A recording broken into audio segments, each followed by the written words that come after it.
Next week's video is already up on Nebula if you want to sign up and go watch it right after this. Link in the description.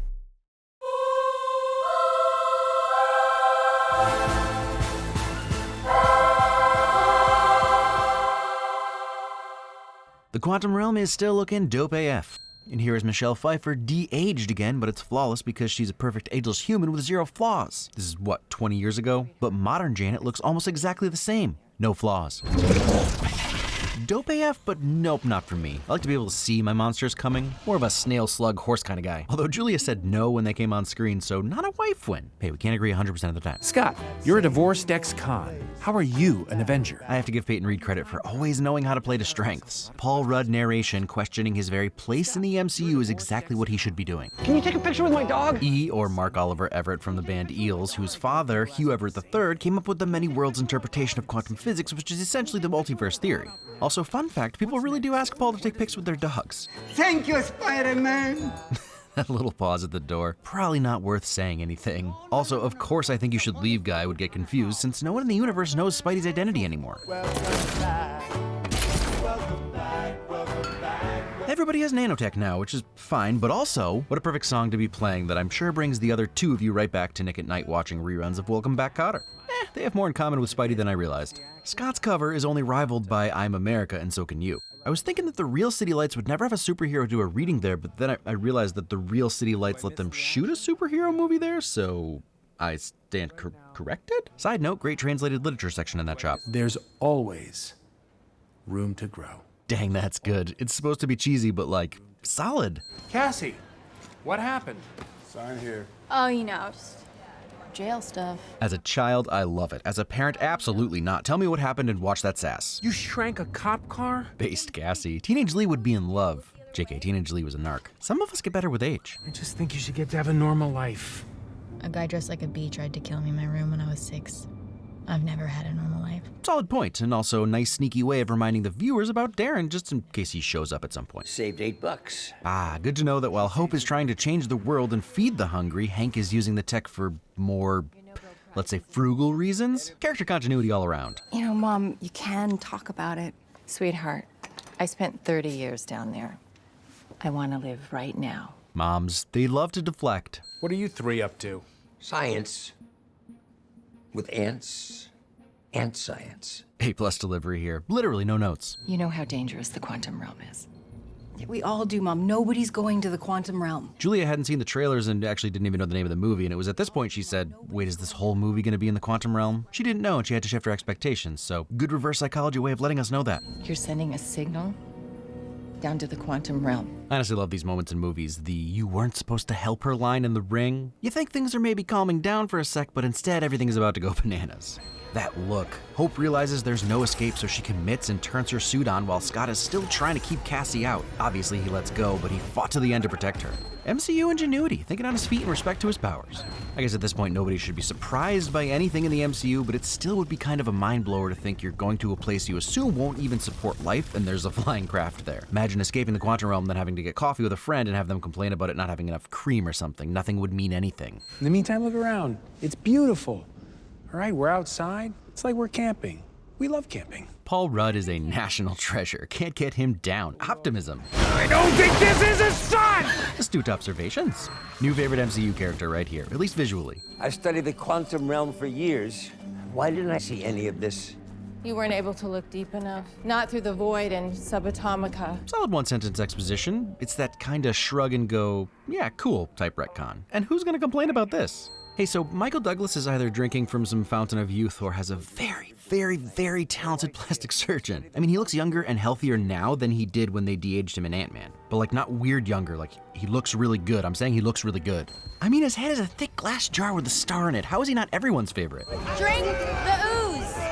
Classic not a cult thing to say, especially with it dripping down your chin still. This is truly Ant-Man and Black and the Wasp Star Wars. And I don't have a single complaint. Was that a good stab? I'm all about Michael Douglas's chilled out and confused Hank Pym. He's just along for the ride. I like ants. And I love that you love them. Aw, it's nice when partners support your interests. Hey, everybody, it worked. Who's worked? This is a great moment because it seems like a scene of othering a bunch of characters. They're chanting and beating drums, the language even sounds primitive, but the second he can understand them, none of it is scary at all, and they're just people. It's amazing how much language and cultural context can change how you feel about something. Without speaking any Earth languages, seeing two sports supporter groups yelling at each other would make you think they're about to do battle, which is sometimes true. But as soon as Scott understands, it's just Polka Dot Man in a slime suit and everybody can calm down. Hi, I am Feb. You just drank me. His name is Scott Lang. He has 7 holes. Yeah, that's right. Easily one of my favorite moments, if only because I was doing the math at the same pace as Scott. I would have assumed 9 with eyeballs, but I guess they're only holes sometimes. Also, Cheaty, I knew your skills didn't stop at boring ethics. And Kane, get out now. Yup. Let's just say yup. Would fly. This changes everything we know about life, evolution, our place in the galaxy. Holy shit, that guy looks like broccoli. He does. The stars sure are warsing now. Hello. I don't know your ways or customs, but I assume that you have a beverage that can get me drunk. Priorities. So what's your story then? Guys not knowing how far out of their league some women are is apparently a universal thing. Sorry, you were a freedom fighter? Or terrorist, depends on who you ask. This film is moving quickly, so you don't pause to consider much, but until about a few hours ago, as far as Hank and Hope knew, Janet was stuck for 30 years in what they thought was basically a lifeless world that looked like a mushroom trip. And now not only are they finding out there is an advanced civilization in the mushroom trip, but also Janet was a member of the Quantum Realm Liberation Front. They're taking the mushroom trip pretty good. Shook. I'm shook. Surprise Bill Murray is always a good time, and walking into this score? Now that's an entrance. Never said anything about you. Well, I don't think I would have told my kid either. Wild stuff. The smarmiest of smarms, and yet for some reason I need him to like me. How wild. Very wild, Henry. Aw, Hank, at least you got the ants. And remember, your partner's past is their past. It brought them to you, so celebrate it and just avoid details if you need to. Is that building alive? Yours are dead? Seriously, does David Dastmalchian ever miss? I mean, I don't even know how time works down here. Have we been gone for 10 seconds? Or have we been gone for 10 years? Scott has been dadding pretty hard in the first half of this movie, but that's actually a really good point, especially considering he already went through this in Endgame. Just because it's not happening to you doesn't mean it's not happening. Dang, great line. We could all learn a thing or two from Cassie. She's disappointed in you. Helpfulness. So cute. Oh, no. Are you not human? Not technically, but yes, in the ways that matter. I like that he might mean love or emotion, but he also might be talking about his Peter Venkman. Does your family even know who you are? Might be a little obvious, but Bill Murray is impressive, right? He comes in all goofy, saying typical inappropriate Carl Spackler stuff, but then he sells you on his character in the next moment. What did he film for 2 days max for a glorified cameo? And he still gives it his all. Not a man, not a machine. A mechanized organism designed only for killing. This is why you go in blind. I don't watch trailers until after the movie, and really just for these videos, so I just about lost my mind that Modok is gonna be in this piece. I can't tell you what Julia said about this guy, but just that it was a nope. Cover me? Always. Aw, love these two.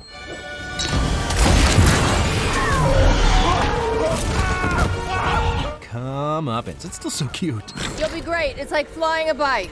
That's not a thing I know how to do. Is that a thing people know how to do? That guy? I was down here for 30 years, Henry. I had needs. Oh my God. Look, I get it. I've got needs too. Oh my God! I know there are some people who think being disgusted by your parents having sex is some antiquated remnant of puritanical thinking, but it is a treasure trove of humor, and I, for one, am all for it, since I, unlike all of you, was delivered by Stork. I had dinner with someone a few times. Her name was Linda.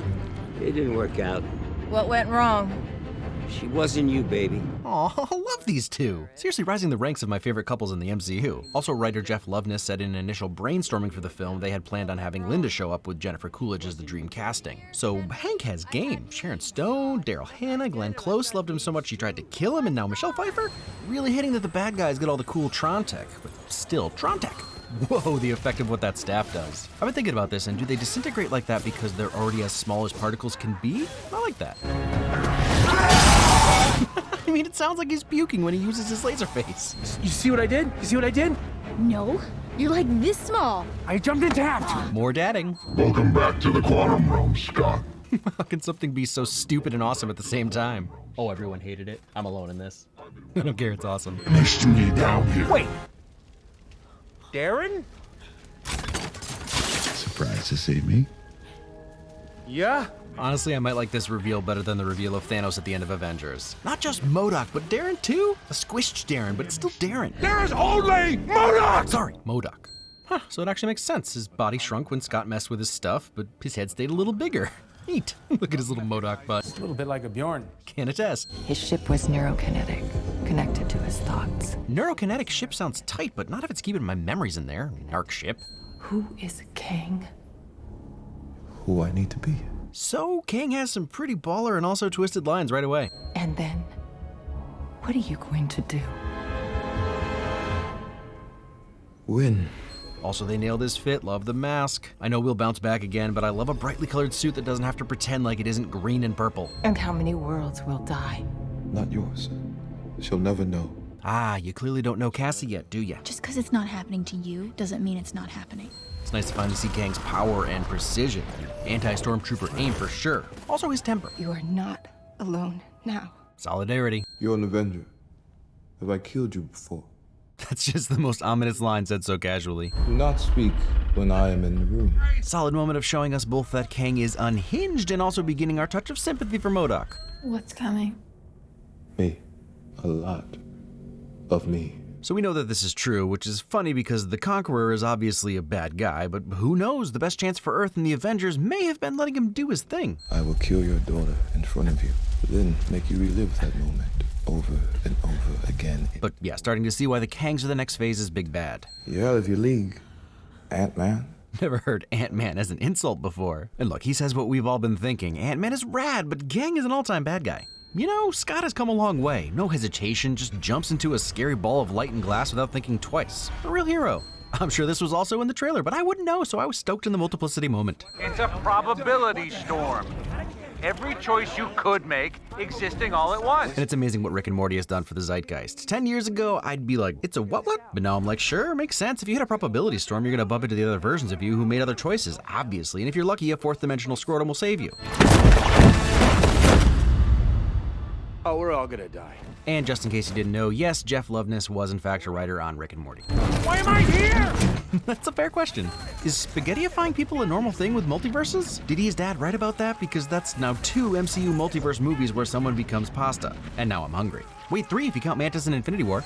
Wow, this just became my new worst nightmare. Anyone else having trouble breathing? Just me? Cool, I'm fine. No idea why that happened. Being together helps them focus their goals and gives them singular purpose? Yeah, sure. But really, it looks super duper cool, and sometimes the rule of cool is all that matters. Holy shit, Darren. What happened to you? I am the ultimate weapon! Is that confidence or insanity? Either way, good for him for knowing thyself. We had a deal.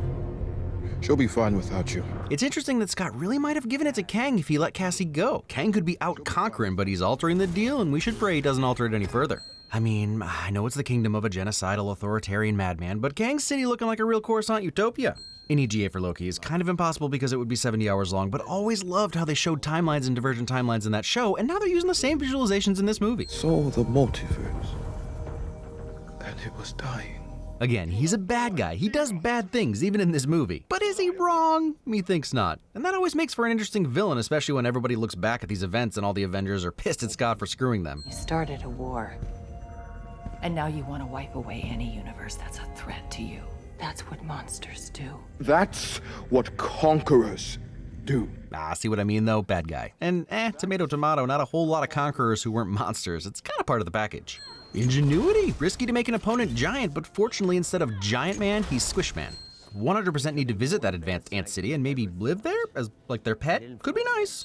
They've already built something of a technocratic Class 2 civilization. I mean, I know socialism is a charged word, but we could learn a lot from these... That dad directly addressing the writers trying to shove their based politics into my Marvel movie. No politics in Marvel movies. It would be like a weapons manufacturer stopping manufacturing weapons. Just ridiculous. You read my book?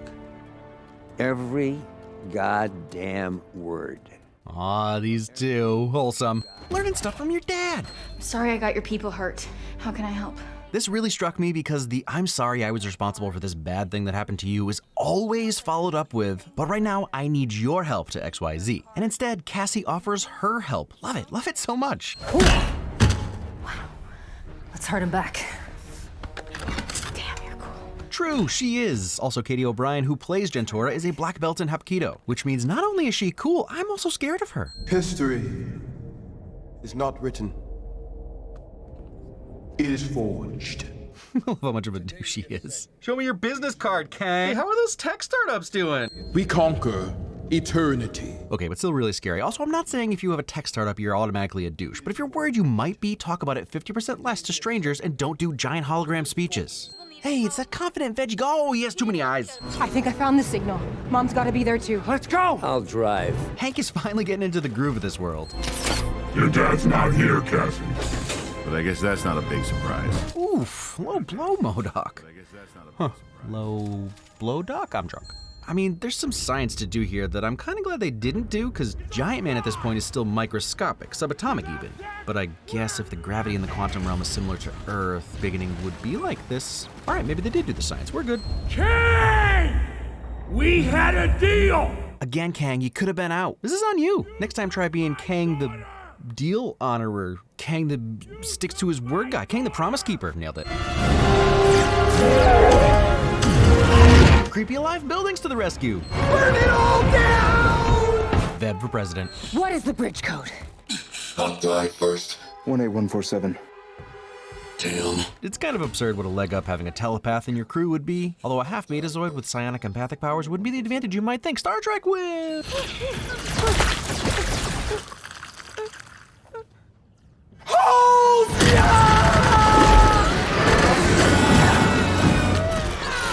Dang, I really thought Flashlight Head was gonna stay my fave, but that might have just taken the spot. This shot gives such great context to everything's size. Yes, Scott is giant, but Kang City is still gianter. Aw, he finally gets to be like his hero, Cap. Oh, yep. Puny God. Tell me what to be. Aw, he really sells how pathetic he is. I don't know, just don't be a dick. It's too late. Look at me. I'm such a dick. It's never too late to stop being a dick. Yeah, this gets 2 wins, one because it's funny and Darren's realization kills me, and the second win because Cassie is 100% correct. Look at me, I used to kick little kids for fun and now I'm a YouTube millionaire. What, who put this in there? None of that is true. Ready? Probably not. Honesty. Even more ingenuity. Something density and inertia plus velocity. Giant hugging, and they're not even inside out. Man, is everything Rick and Morty?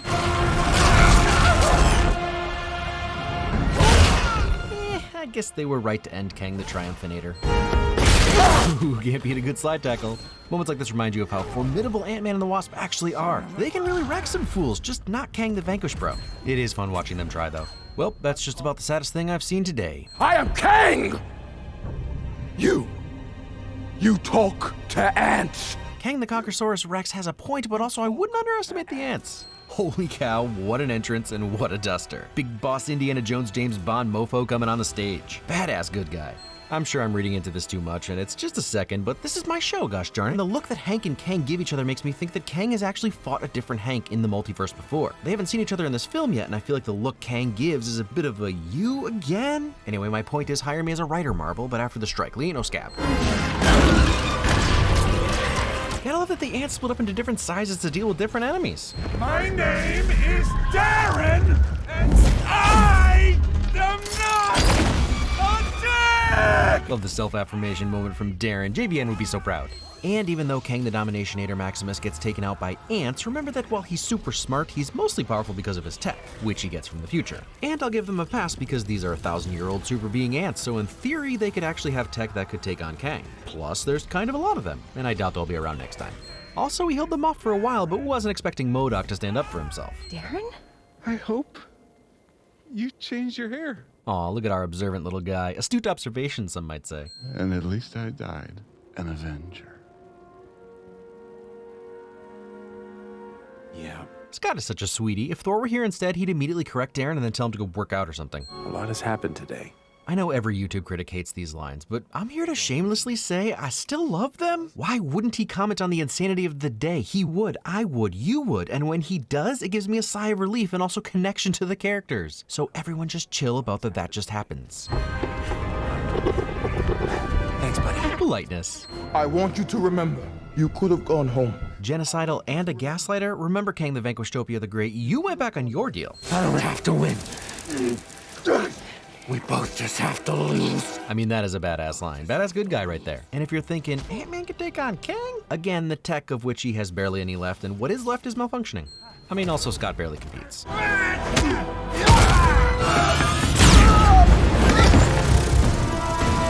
Wasp to the rescue. Also, I saw a similar thing happen to Darren, and he was mostly fine. So let's not discount Kang coming back. I love you all. I love you, Scott. Love. So we just have a portal to the quantum realm now? That's pretty cool. I mean, that's right up Cassie's alley. She loves hideous things. We did beat him, right? And that everyone would die if he didn't get out. This is such an expectation subversion. But so many of these movies end with the hero being like, we did it, neat. And then the post-credits scene shows that they didn't. But the tone of Scott's intro and now outro narration are kind of mocking that everything is great ending that these movies often get. So to have the music fade out and have Scott question it all, beating one bad guy once doesn't mean it's over. What did I do? Can't beat acid trip credits. You sure? He's dead. If it wasn't true, I wouldn't call you. What do you Kang the idiots know? There's a lot of Kang cameos. Kangios? Yeah, I feel good about that. We can shape it. Nice. Of all the Kangios, Victor Timely is the coolest. The OGs know. You made him sound like this terrifying figure. Loki and Mobius show up? It's Mobin time. Ant-Man 3, The Wasp 2. Hey, it's fun. Like I've said before, expectations are everything for me, and the buzz on this one was not so great, so I was worried it wouldn't be fun, and then it was fun. We're 1 and 2 more fun. Yep. Do I miss Scott's crew, especially Pena? You know I do. And is some of the green screen stuff kind of blah? Yeah, I guess so. Otherwise, it's a story about parents, Scott trying to dad, Hope trying to understand her mom and her past. The cast is excellent. Pfeiffer and Douglas seem to be having fun, and they're just like pros, you know? Evangeline Lilly always impresses me, and Paul Rudd is Paul Rudd. Charming, funny, likable. You know what you're getting with the man. For as much crap as Modok gets, Corey Stoll was funny and even had an emotional arc. I mean, we're not watching Angela Bassett yell, "Have I not given everything?" But that's not really what we expect from the Ant-Man franchise, and I'm good with that. But let's talk about the rising star elephant in the room, because Jonathan Majors goes hard with this version of Kang, and while I personally like the He Who Remains version in Loki a little better, he still makes a formidable big bad. Unfortunately, he has some accusations against him at the moment, so I kinda danced around him in this video. Plenty of MCU folks have troubled pasts that we never mentioned, but this is pretty fresh. Maybe he'll get cleared on everything, or maybe not. The mid and post-credit scene make it clear that Kang will be around, plus that whole movie title coming later, so we'll have plenty of chances to talk about Majors if they decide to keep him. And something I often think about when watching MCU movies these days, phase 1385, I don't know, is that if this movie was released in a vacuum like no other MCU movies, and you take it for granted that all the references to other films weren't there or were explained better, that our minds would all be blown. Marvel just keeps pushing out these, let's say, competent movies about comic books that would make $10 billion if it weren't for them being the 10 billionth comic book movie you'd seen that year. You know what I'm saying? Like, it's gorgeous most of the time. The tech they use is fun and exciting. Their costumes are top tier, and Modok is just in it. But that's not our reality. I just think it's going to be interesting to look back on this era for people who didn't grow up with these movies. It's not like they're going away anytime soon, but a shift is coming. I think the end of the next phase will be a turning point because Marvel is hoping for another endgame with Kang Dynasty and Secret Wars, and I'm just not sure the hype is there. We'll see. Either way, to end on a positive note after all that ennui, I love that actors like Evangeline Lilly and Paul Rudd are getting a spotlight like this. Even if it's dim compared to, say, RDJ's, you can't say the MCU hasn't minted a bunch of new stars, and I love that for them, all of them. And if you want to watch next week's video ad-free right now, head over to Nebula and sign up. And it's actually a similar movie, guys in red and green suits, just portals and monsters, the works. Okay, but actually it's a Super Mario Bros. Movie, the new one. It's up an entire week early for Nebula First, which gives you double the CinemaWins for being on Nebula. But it's actually more than double because no pre-roll ads and no sponsors, plus with my link you get 40% off an annual plan so you can watch a bunch of exclusive top-tier videos from channels like Captain Midnight. And hey, my buddy Mikey Newman and Filmjoy are finally on Nebula. They've been doing Nebula First like a bunch of bosses, so you get to see all their videos a whole month early. And you get to watch all my exclusive videos that I made for Nebula. One of my favorites is my deep dive into Stranger Things and how the title sequence is basically the entire show in the opening. And it's the type of video I couldn't make on YouTube without getting copyright claimed, which is why I love Nebula so much. And it's $30 for an entire year if you use my link. And see, I have my own landing page with recommendations and everything. Oh, also watch Jetlag, it's dope. Oh, and check out classes. You can learn to edit from pros or research like a PhD student, write music, sue.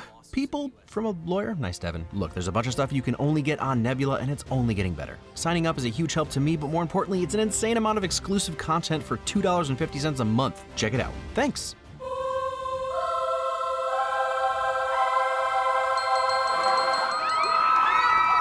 Look, I get it. I've got needs too. I had dinner with someone a few times. It didn't work out. What went wrong?